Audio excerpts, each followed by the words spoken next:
Ladies and gentlemen, today I want to tell you a story that starts not with a victory, but with a moment of insult. A moment that reveals how deep unconscious bias can run and how sometimes even success can't shield you from ignorance. A black woman stepped into the grand lobby of a luxury hotel.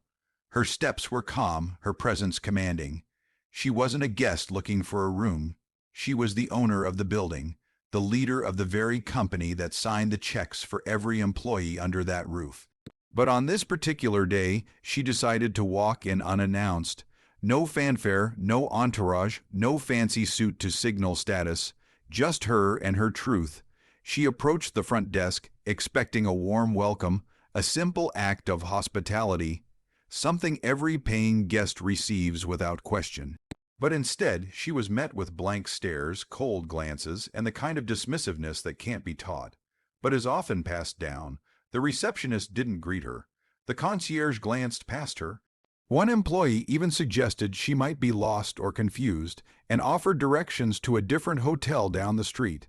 Let that sink in. A CEO in her own building being told to leave. She didn't shout. She didn't make a scene.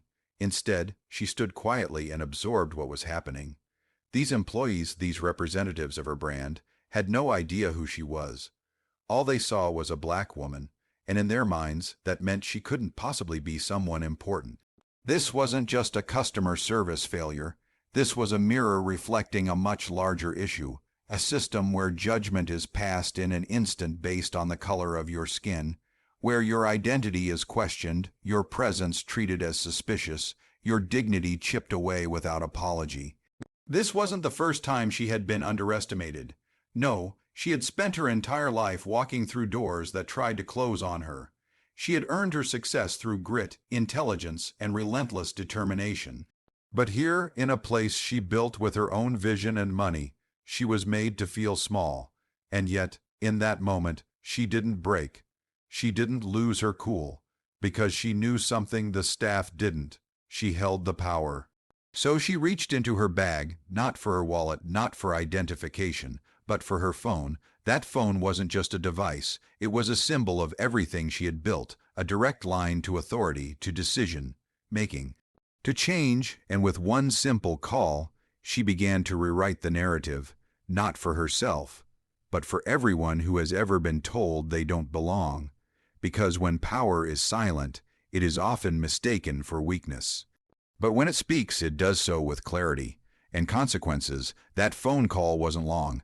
It didn't need to be, because real power doesn't shout, it speaks with certainty. She dialed the number with calm precision, not out of rage, but out of principle. On the other end was someone who knew exactly who she was, and as she calmly described what had just happened, the message became crystal clear. This is unacceptable.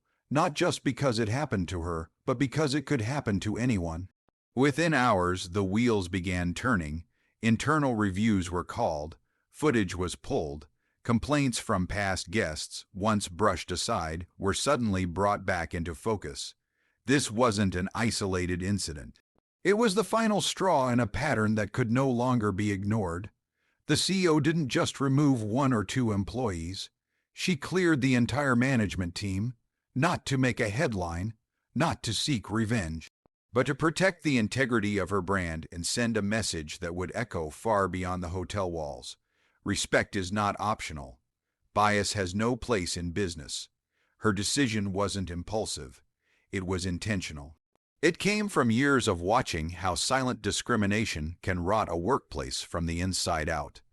It came from conversations she'd had with black professionals, young people of color, and women who had been dismissed, ignored, or spoken over in rooms they worked hard to enter.